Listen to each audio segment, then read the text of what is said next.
तो 9th class का summarise form है, हम लोगों ने जो केमिस्ट्री पढ़ा है उसका कंप्लीटली समराइज फॉर्म में, समरी के रूप में काम करने वाले हैं, समझने वाले हैं कि क्या वो चीज़ें हैं जिसे शायद हम समझ के अपने को बेटर कर सकते हैं। क्योंकि आवाज़ थोड़ा तुम लोगों तक पहुंचने में दिक्कत करेगा और गर्मी इतना नहीं है, ठीक है। तो सबसे पहला जो यहाँ पे बात आता है, हम लोगों ने पढ़ा है कि मैटर नाम का कुछ चीज होता है जिसको हम लोग क्या बोलते हैं, पदार्थ बोलते हैं कि नहीं बच्चों। इस दुनिया का सब चीज पदार्थ है। चैप्टर वाइज चलेंगे, देखेंगे, समझ में आ जाएगा। सब चैप्टर का जो समरी फॉर्म है वो आपको समझ में आना चाहिए, और जिस पे ज़्यादा फोकस करना होगा उसको ज़्यादा एक्सटेंड करेंगे, बाकी को क्या करेंगे, थोड़ा सा कम करके समझने का कोशिश करेंगे। बात समझ में आ रहा है। जैसे कुछ चीज़ें हैं जो तुम ऑलरेडी समझ चुके हो, या उसका ज़्यादा 10वीं कक्षा में महत्व नहीं है, या तुम जानते हो, तो उसको ज़्यादा इम्फेसाइज नहीं करेंगे, उस पर ज़्यादा ध्यान नहीं देंगे, बस उसको समझ के निकलेंगे। और जिस बात का सीधे तौर पे 10वीं कक्षा में उपयोग है उसको हम लोग ज़्यादा ध्यानपूर्वक देखेंगे। बात समझ में आ रहा है। तो हम लोगों ने पहला चैप्टर पढ़ा पदार्थ, हमारे आसपास के पदार्थ, जिसके अंदर कई तरह का चीज़ों को जाना, लेकिन उसमें जो मेनली जानना था कि पदार्थ छोटे छोटे कणों से मिलकर बना रहता है, और उस कण को हम क्या कहते हैं, परमाणु सबसे छोटा और स्वतंत्र रूप में जो उपस्थित हो सकता है उसको कह सकते हो अणु, है ना। यही तीसरा और चौथा चैप्टर भी बनता है। तीसरा और चौथा चैप्टर का नाम भी यही है, अणु एवं परमाणु या परमाणु एवं अणु, यह तीसरा चैप्टर का नाम है। और चौथा चैप्टर का नाम ही है परमाणु संरचना। क्या नाम है, परमाणु संरचना। देखो, जैसे कह सकते हो कि पूरा का पूरा पदार्थ का ऊपरी रूप से देखोगे तो उसका फिजिकली भौतिक रूप से देखोगे तो कई तरीके का चीज है उसके अंदर, जैसे उसका अवस्था है ना, ठोस द्रव गैस माना गया, उसमें प्लाज्मा और बीसी भी माना गया। प्लाज्मा बीसी को जानते हो तुम लोग, बहुत डिटेल बात हो चुका है। प्लाज्मा माने चौथा अवस्था और बीसी माने पांचवा अवस्था। अब तुमको एग्जैक्टली तुम देखना चाहो कि प्लाज्मा और बीसी है क्या, तो तुम यहाँ पे लिखते हो, भैया देखो ये सॉलिड है, ये देखो ये लिक्विड है, और ये मामला क्या है, गैस। अरे इतना इंग्लिश तो तुमको भी आता है, कोई समस्या तो नहीं है। सॉलिड से लिक्विड में बदलेंगे तो मेल्टिंग बोलेंगे, अरे बोलेंगे नहीं बोलेंगे, द्रवनांत बोलेंगे, द्रवन बोलेंगे, और उस तापक्रम जिस पे ऐसा होता होगा उसको द्रवनांत बोलेंगे। मेल्टिंग एंड मेल्टिंग पॉइंट समझ में आता है कि नहीं। अब बताओ, लिक्विड से गैस में जाएगा तो दो प्रक्रिया है, एक स्लोली चल रहा होगा तो इवेपोरेशन, और कह सकते हो एकदम फिक्स टेम्परेचर पे बहुत पूरे सरफेस से हो रहा होगा तब बॉइलिंग, उबलना और वाष्पीकरण, ये दोनों प्रक्रिया चलते रहता है।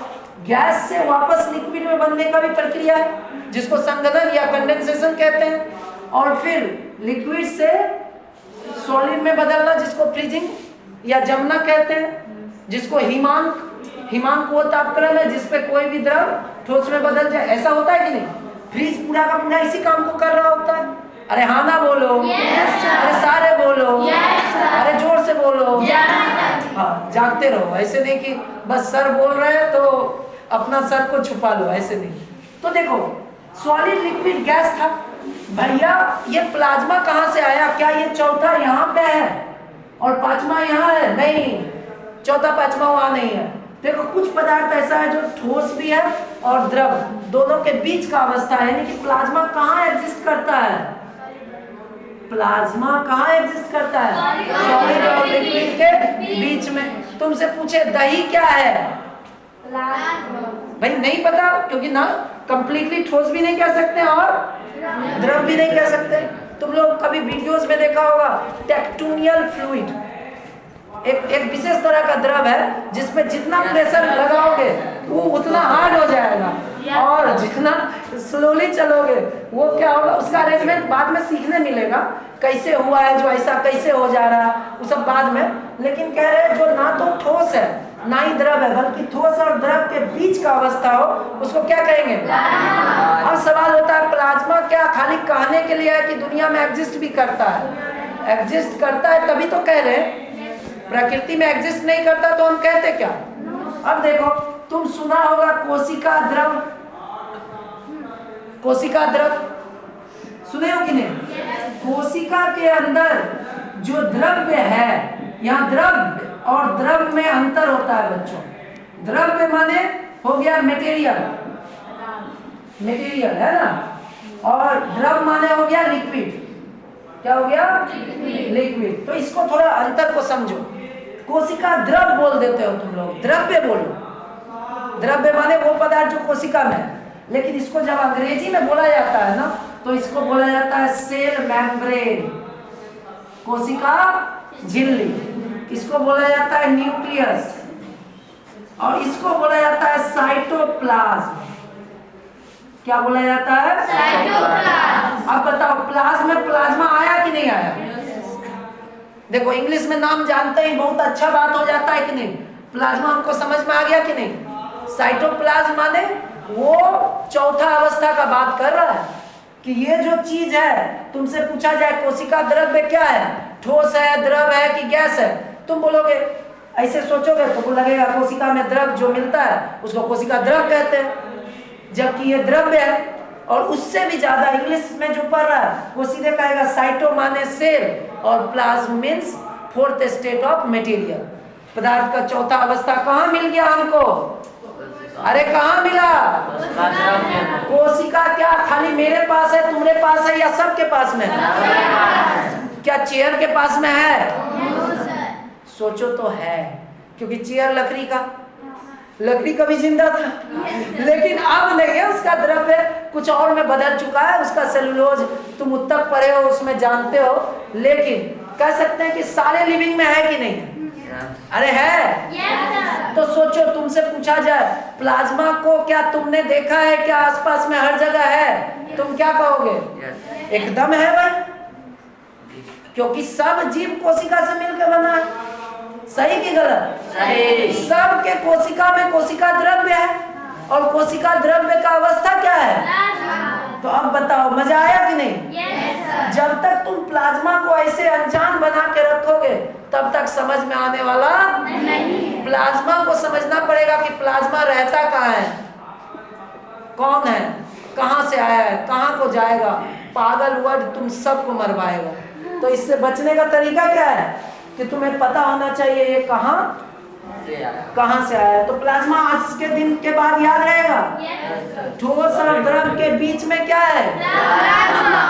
यानी कि तुम डिफाइन कर सकते हो वो पदार्थ जो ठोस और द्रव के बीच में रहता हो। बीच में माने क्या? सचमुच बीच में रहता हो? नहीं, वो दो अवस्था है और दोनों के अवस्था का मध्य अवस्था के पास में रहता हो।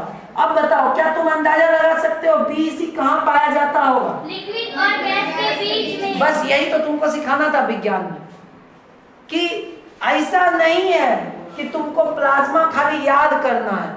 तुमको एक आइडिया दिए तो तुम खुद आइडिया निकाला कि नहीं? इसके बीच में प्लाज्मा आया तो इसके बीच में क्या आएगा? अरे बोलो भाई, बीईसी। बीईसी अपने आप में जो जान लिया, ये उसकी जान नहीं लेगा, फिर ये उसकी जान बन जाएगा। समझ में आ रहा है? क्योंकि बी से क्या है? सत्येंद्र नाथ बोस। क्या है? सत्येंद्र नाथ बोस। ई से क्या है? Albert Einstein. और सी से क्या है? कंडेंसेशन। इसका मतलब हुआ बच्चों कि ये वो वैज्ञानिक सत्येंद्र नाथ बोस और आइंस्टीन को सम्मान देने के लिए, उन्होंने ही इसको देखा था, तो उसको सम्मान देने के लिए क्या किए? उनके नाम पे इस अवस्था का नाम रखा। अब तुम सोचो, पूरा दुनिया भी इसी पढ़ रहा है, साथ में सत्येंद्र नाथ बोस को भी पढ़ रहा है, और हम तुमसे पूछे कि बताओ कुछ सत्येंद्र नाथ बोस के बारे में। तुम बोस सुनते हो तो सिर्फ एक ही बोस याद आता है, वो सुभाष चंद्र बोस। हम तुमको कह रहे जगदीश चंद्र बोस भी हैं, जिन्हें कह सकते हो जो पहली बार बताए कि पौधा भी महसूस कर सकता है। उतना ही नहीं, वो कई तरह का चीजें उन पे जब आएगा बात था। लेकिन सत्येंद्र नाथ बोस को क्या तुम जानते हो? नहीं। लेकिन क्या तुम इल्विस यादव को जानते हो? देखा, बताओ, तुम खुद ही सोचना। कि जिन्होंने कुछ नहीं किया उसको तुम बहुत कुछ समझ लेते हो, और जिन्होंने बहुत कुछ करा उसको जानते तक नहीं हो, उसके बारे में तो छोड़ो, उसका नाम तक नहीं जानते हो। क्या ये गलत नहीं कर रहे हम लोग? Yes, sir. तो देवी माँ आशीर्वाद देगी ऐसे ऐसे को? No, sir. तो सोचो, थोड़ा विचार करो। तो चलो, अभी से तो याद हो गया ना। किसी और दिन सत्येंद्र नाथ बोस पे बात करेंगे, क्योंकि हमको 15 वीडियोस में आपको इस 15 क्लासेस में हमको इस तरीके से समझा देना है कि आप 10वीं कक्षा के लायक हो जाओ, ताकि 10वीं कक्षा का बात आपको समझ में आने लगे। क्योंकि केमिस्ट्री आपने सब पढ़ लिया, सवाल यह है कि उसमें से कौन सा बातें हैं जो एकदम इम्फेसाइज करके याद रखना है, और कौन सी बातें हैं जो बस ऐसे ही है, उसका मेन पॉइंट नहीं है, वो हम समझ जाएंगे तो आसान हो जाएगा। तो पदार्थ का अवस्था का बात करें तो क्या आज के बाद प्लाज्मा और बीसी समझ में आ जाएगा? Yes, जो गैस और लिक्विड यानी कि द्रव के बीच का अवस्था हो उसको क्या कहते हैं? देखो, ये वायुमंडल है, कह सकते हो। जो वायुमंडल है उसका अलग अलग स्फीयर्स होता है, आइनोस्फीयर, ट्रोपोस्फीयर, स्ट्रेटोस्फीयर, क्षोभ मंडल जिसको कहते हो, जहाँ पे एक विशेष गैस है जो हमको पराबैंगनी किरण से बचाता है। बता सकते हो? ओजोन परत। ओजोन परत। तो ओजोन परत क्षोभ मंडल में पाया जाता है। तो ऐसे ही वायुमंडल के अलग अलग लेयर्स में ये एग्जिस्ट करेगा। हमारे आसपास में सामान्यतः हम ऐसे जैसे कोशिका कहते हैं ना, ये वाला प्लाज्मा दिखा दिए, ऐसा संभव इसके मामले में एकदम रेयर है या नहीं है, ऐसा नहीं कह सकते हो विज्ञान में, क्योंकि विज्ञान में चीजें, ब्रह्मांड बहुत बड़ा है, उसमें मनुष्य जितना जान पाया है उसी के बारे में पढ़ रहा है। तो हम नहीं कह सकते, कोई भी साइंटिस्ट ऐसा नहीं कहेगा कि है ही नहीं, कहेगा कि हम अभी तक पता नहीं लगा पाए, ऐसा कहना सही है। तो क्या अवस्था के बारे में दोनों सब क्लियर हो गया? प्लाज्मा और बीसी? अरे हाँ ना बोलो। Yes, sir. अरे सारे बोलो। Yes, sir. चलो, अब इसका अवस्था बदलने वाला बात भी समझ में आ गया। अब एक अवस्था से दूसरे अवस्था में बदलता है, कौन सा? टेम्परेचर। क्या चीज? तापक्रम बदल देता है ना, एक अवस्था से दूसरे अवस्था में बदलता है। क्या चीज? तापक्रम और दबाव। तो ये दो चीजें, प्रेशर और टेम्परेचर, ये प्रभावित करता है। अब मान लो हम बोले थे पदार्थ क्या चीज है? कणों से मिलकर बना होता है। पदार्थ क्या चीज से मिलकर बना होता है? कणों से। हम तुमको अरेंजमेंट भी बताए थे कि ठोस का कण थोड़ा नजदीक नजदीक रहेगा, द्रव का कण थोड़ा थोड़ा दूर रहेगा, और गैस का कण बहुत दूर रहेगा। उसके बीच का अंतर आणविक आकर्षण बल और अंतर आणविक स्थान के बारे में भी चर्चा हुई थी। अरे हुई नहीं हुई? यस सर का आवाज थोड़ा क्लियर नहीं है। यदि नहीं हुई तो अभी कर लेते हैं। देखो, दो कण है, इस कण के बीच में जो स्थान रहेगा उसको कहेंगे अंतर आणविक स्थान। जैसे दो छात्र के बीच यदि स्थान हो तो उसको हम नाम क्या दे सकते हैं? अंतर आणविक थोड़े है, अणु थोड़े है, अंतर छात्रविक स्थान, क्योंकि छात्र के बीच है। यदि दो चोटी के बीच में स्थान है, चोटी समझते हो ना, तो उसको क्या कहेंगे? अंतर चोटविक स्थान। ऐसा हो सकता है कि नहीं? नाम रखने का प्रक्रिया को समझो, नाम को याद रखने में कुछ रखा नहीं। दो कणों के बीच में जो दूरी है ये उसको कह दिया अंतर, क्योंकि दोनों अलग अलग। अंतर आणविक, अणु है, आणविक स्थान, समझ में आ रहा है? इसको कह दिया इंटर। तुम इंटर लिखे तो तुमको मन में चल रहा होगा सर मैट्रिक कायम रख दिया। इंटर माने मध्य होता है, तो यहाँ मध्य का बात होगा, ऐसे मैट्रिक ग्रेजुएशन नहीं करते। इंटर मॉलिक्यूल्स है, तो बताओ मॉलिक्यूलर, और फिर स्पेस। बताओ क्या इंग्लिश मुश्किल है? इंग्लिश मुश्किल है कि समझना मुश्किल है? समझना क्या बोल रहे हैं? समझना मुश्किल था क्या? यदि समझ गए तो हिंदी और इंग्लिश कोई मुश्किल काम है? तो केंद्र में क्या होना चाहिए? तुम्हारा समझ होना चाहिए कि भाषा को इतना बड़ा बना के रख लो। यदि समझ गए तो तुम जो यहाँ पे बैठे हो वो भी इंग्लिश से डरोगे नहीं, बल्कि लड़ोगे और जीतोगे, है ना? तब होगा तैयारी जीत की। बताओ ये किसका एडवर्टीजमेंट में बोला जाता है? तैयारी जीत की, बॉर्नवीटा। ये याद रह जाता है, बस मेरा क्वेश्चन याद नहीं रहता है, ये गलत बात है। तो देखो, दो कणों के बीच में जो दूरी होगा उसको क्या कहेंगे? इंटरमॉलिक्यूलर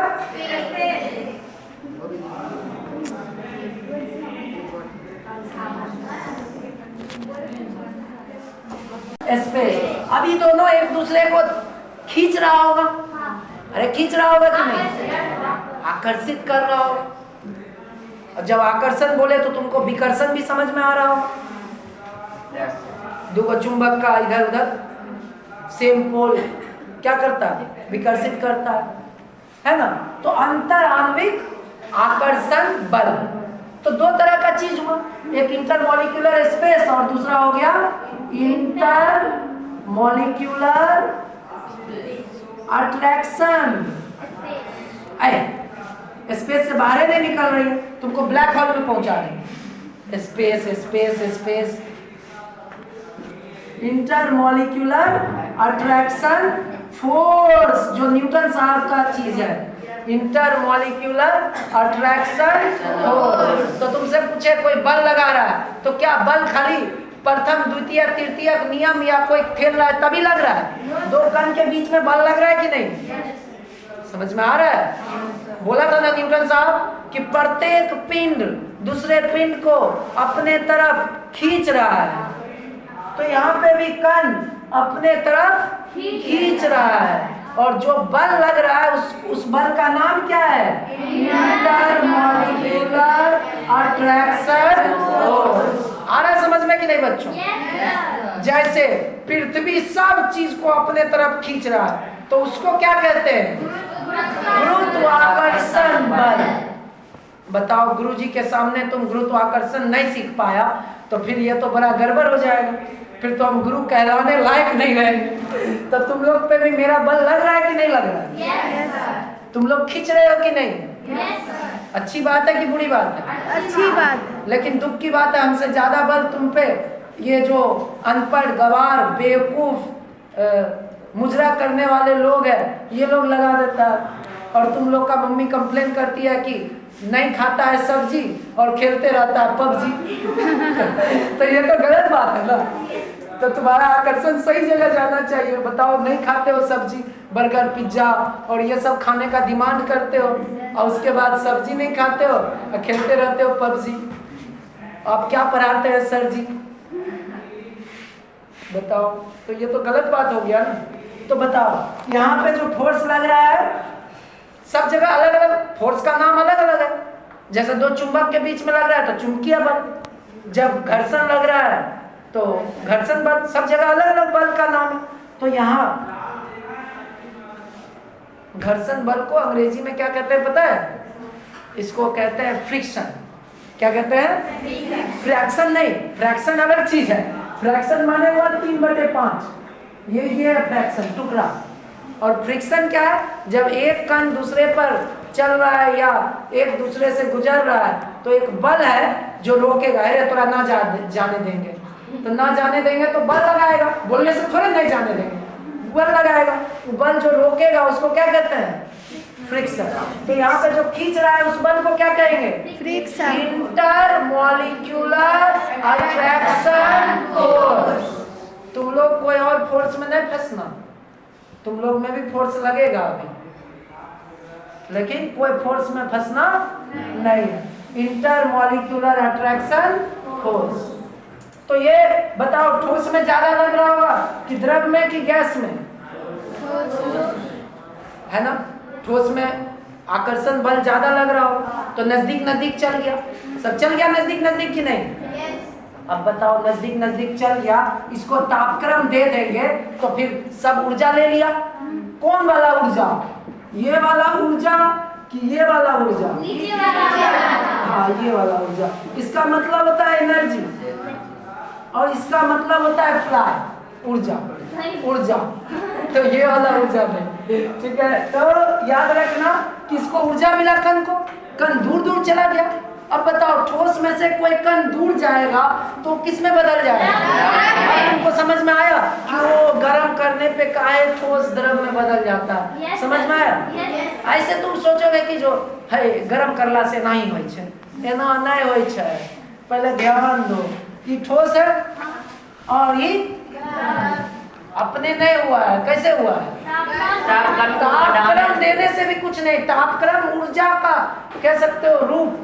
तापक्रम दिए यानी कि तुम हीट दिए, हीट यानी कि कह सकते हो कि ये जो है कणों का गति को बढ़ा दिया, गति बढ़ा, दूर चला गया। अब बताओ इसको भी गर्म कर दिए तो ये और दूर चला गया तो गैस हो गया। क्या हम उसमें से तापक्रम निकाल लेंगे तो वापस ठोस में बदलेगा कि नहीं बदलेगा? सॉरी, ठोस में बदलेगा कि द्रव में बदलेगा? और इसमें से तापक्रम निकाल लिए तब क्या होगा? ठोस में बदलेगा। इस जगह पे फ्रीजिंग आता है, इस जगह पे कंडेंसेशन आता है, इस जगह पे बॉइलिंग और इवोपोरेशन दोनों आता है। इस जगह पर क्या आता है? इस जगह पे क्या आता है? मेल्टिंग यानी कि द्रवण। इस जगह पे वाष्पीकरण एवं उबलना। इस जगह पर संघनन और इस जगह पे, अरे सब बोल सकते हो, बोलो। इस जगह क्या आ जाएगा? जमना। अब ये सब एक निश्चित तापक्रम पे हो रहा होगा कि नहीं? ये जो निश्चित तापक्रम पे हो रहा है इसको क्या कहते हैं? ये ठोस से द्रव में बदलना निश्चित तापक्रम पे, इसको क्या कहते हैं? द्रवनाम। द्रव में बदल रहा है इसलिए नाम क्या रख दिए? बहुत बढ़िया। अब ये वाष्पीकरण किसी भी तापक्रम पे हो रहा है, लेकिन उबलना एक निश्चित तापक्रम पे हो रहा है। तो उबलना जो निश्चित तापक्रम पे हो रहा है इसको क्या कहते हैं? क्वथनांक, है ना? सबका क्वथनांक अलग अलग है। क्या ठोस का कभी क्वथनांक हो सकता है? नहीं, सवाल ही नहीं उत्पन्न होता है। कैसे हो सकता है ठोस का द्रव में? अब द्रव का क्वथनांक होगा क्योंकि द्रव से गैस में बदलना। तो ऐसा क्वेश्चन रहे तो तुम कंफ्यूज नहीं होना। अब गैस है कोई, गैस संघनित हो सकता है। अब उसको होने के लिए अलग अलग कंडीशन है, कोई निश्चित तापक्रम सबका नहीं है क्योंकि उसमें बहुत सारा फैक्टर है। अब कहते हैं बहुत सारे कारक हैं। अब कहते हैं द्रव से ठोस में बदलना, यहाँ पे हिमांक आ गया। तो क्या हम लोग द्रवनांक, क्वथनांक और हिमांक तीनों को समझ पाए? तीनों एक निश्चित तापक्रम है जिस पर एक अवस्था पदार्थ का दूसरे अवस्था में बदल रहा होगा। अरे होगा कि नहीं होगा? अरे सारे बोलो, अरे मिलकर बोलो, अरे जोर से बोलो। तो क्या अब तुमसे पूछे हिमांक किसको किस में बदल देता है? तो बताओ हिमांक किसको किस में बदलता है? द्रव को ठोस में बदलता है। और द्रव को जो गैस में बदलता है उसको क्या कहेंगे? बहुत सही। क्या हमने तुमको बताया? तुमने हमको बताया। बस यही तो बात है। बस बेकार में लोग कहता है टीचर स्टूडेंट को पढ़ाता है। अभी कौन बताया? Student teacher. हाँ, तो कायदे से फी हमको देना चाहिए। हाँ, कोई बात, फी मिलेगा।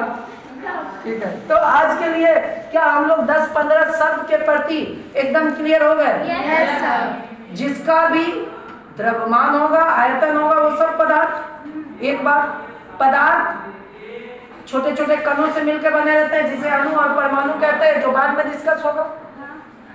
चूंकि अणु यदि नजदीक नजदीक है तब ठोस अवस्था है, थोड़ा दूर चला गया तब, और बहुत दूर चला गया तब। ये बात सही है कि नहीं? चलो बहुत बढ़िया।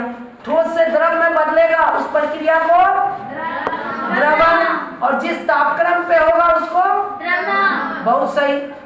द्रव से गैस में बदलेगा यदि कोई भी तापक्रम पे तो वाष्पीकरण, और एक निश्चित तापक्रम पे पूरा तब क्या होगा? क्वथनांक। समझ में आ गया? गैस जब द्रव में बदलेगा उस प्रक्रिया को क्या कहेंगे? संघनन। बहुत सही। संघनन का कोई निश्चित तापक्रम नहीं। अभी नहीं पढ़ना है, होता तो है लेकिन 9वीं कक्षा में डिटेल नहीं है, 11वीं में मिल जाएगा। बॉयल्स लॉ, चार्ल्स लॉ, वो सब बाद में आएगा। अब देखो, द्रव से ठोस में बदलने की प्रक्रिया को क्या कहेंगे? जमना। जमना। और उसका जो ताप, जिस तापक्रम का ऐसा होगा उसको क्या कहेंगे? हिमांक। तो आज सिर्फ तापक्रम से संबंधित बातों को पढ़े। अणुओं के बीच में जो स्थान है उसको क्या कहेंगे? अंतर आणविक स्थान। और अणुओं के बीच में जो आकर्षण बल लग रहा है उसको क्या बच्चों सबको समझ में आया? सच्ची। ये 10 शब्द तुम 10-15 जो भी शब्द हुआ क्या तुम लिख करके अपने से, और तुमको जो भी समझ में आता है इसके विषय में डायग्राम बना के जैसे हम यहाँ पे बताए, क्या तुम अपने से कल ला सकते हो? बस आज का ये क्लास पहला चैप्टर से रिलेटेड पहला बात बहुत अच्छे से तुम्हें 15-20 शब्द में से अधिकतर समझ में आ गया, लेकिन समझ का गहराई तभी होगा जब तुम आज जा करके और क्या करोगे, इसको लिखोगे पहले। तो शब्द में जो अशुद्धियां आएगा वो बुक से देखोगे, ठीक करोगे। उसके बाद जो तुम्हें समझ में आया उसको सेंटेंस में लिखने की कोशिश करोगे, तो कई तरह का नया वर्ड आएगा, उसको तुम्हें उसी समय समझ में आएगा, अच्छा ये ऐसे नहीं ऐसे होता है, तब तुम्हें सचमुच कहा जाएगा। वो ज्ञान भी कोई ज्ञान नहीं है जो कॉपी में लिखवाए, कॉपी फिर दीपावली के समय सनपापड़ी वाला को बेच दिए, नवमी पास हुआ, खत्म हो गया। ज्ञान असली हुआ है जो यहाँ पर लिए हमेशा के लिए इधर आया, और जब कोई पूछे इधर से आराम से बोला जा सके। क्या कल तुम लोग इतना सब बात बता दोगे? देखो वो लड़की बोल रही है अभी ये बता देंगे, कल का अभी तो तुम बता दोगे, लेकिन परमानेंट मेमोरी में नहीं गया। रैम और रोम दो तरह का चीज होता है, रैम और रोम। अभी तुमको कंप्यूटर में रोम में सेव हो गया, टेम्पोररी मेमोरी, कैलकुलेटर में टेम्पोररी मेमोरी होता है। परमानेंट में डालना है तो कॉपी में लिखना पड़ेगा, फिर उसको अपने शब्दों में लिखना पड़ेगा, और तब जा करके तुम्हारा रैम से कहाँ चला गया? रोम में, परमानेंट मेमोरी में। और इससे भी यदि आगे तुम लिख के एक बार किसी को बता दिए तो समझो वो इंटरनेट पे चला गया, जो गूगल ड्राइव में सेव हो गया, कभी मिटने वाला नहीं है। समझ में आ रहा है? रैम में तो फिर भी हार्ड डिस्क खराब हो गया तो मिट जाएगा, लेकिन यदि इंटरनेट पे डाल दिए तो डाटा स्टोर हो युगों तक, कभी भी खत्म होने वाला नहीं है। बात समझ में आ रही है? अरे हाँ ना बोलो। तो आज का बात क्या इतना के साथ किया जा सकता है खत्म? तो आज क्लास 1 में हम लोगों ने जो पदार्थ एवं उससे संबंधित कुछ महत्वपूर्ण तथ्यों को जान पाए। अरे जान पाए? उस शब्द को इंग्लिश में एक बार बोलते हैं, तुम बताना कौन सा शब्द है जो तुमको नया है। तुम लोग इंग्लिश से बहुत डरते हो ना, देखते हैं। पहला मैटर, पता है पदार्थ को मैटर कहते हैं। मैटर बना हुआ है परमाणु या अणु से, जिसको कहते हैं एटम या मॉलिक्यूल्स, ये भी हो गया। मॉलिक्यूल्स यदि क्लोजली अरेंज रहेगा तो उसको सॉलिड बोलेंगे, मॉलिक्यूल्स लूजली अरेंज रहेगा लिक्विड, मॉलिक्यूल्स बहुत ज्यादा लूजली होगा तो गैस, सॉलिड लिक्विड गैस आ गया। अब सॉलिड से लिक्विड में बदलेगा तो मेल्टिंग, लिक्विड से गैस में बदलेगा तो इवोपोरेशन या बॉइलिंग हो गया, गैस से वापस लिक्विड में बदलेगा तो कंडेंसेशन, है ना।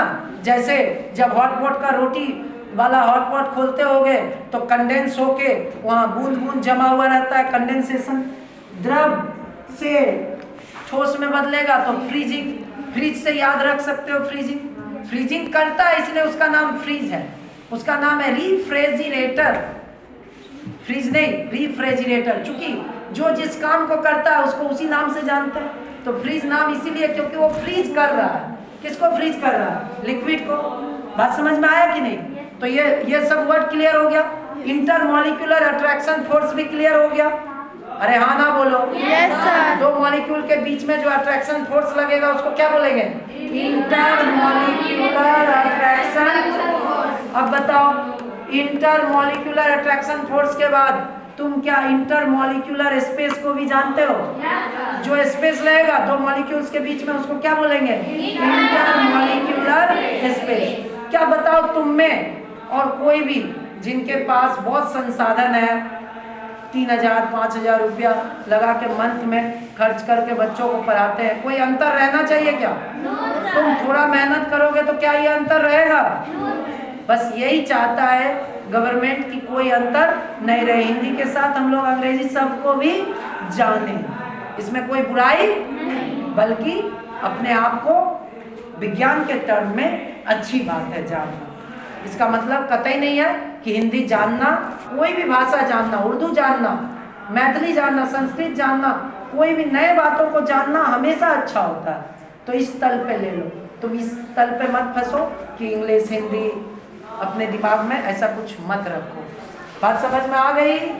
अरे सारे बोलो। Yes sir. नमस्कार। आज का सेवा यहीं पे समाप्त हो।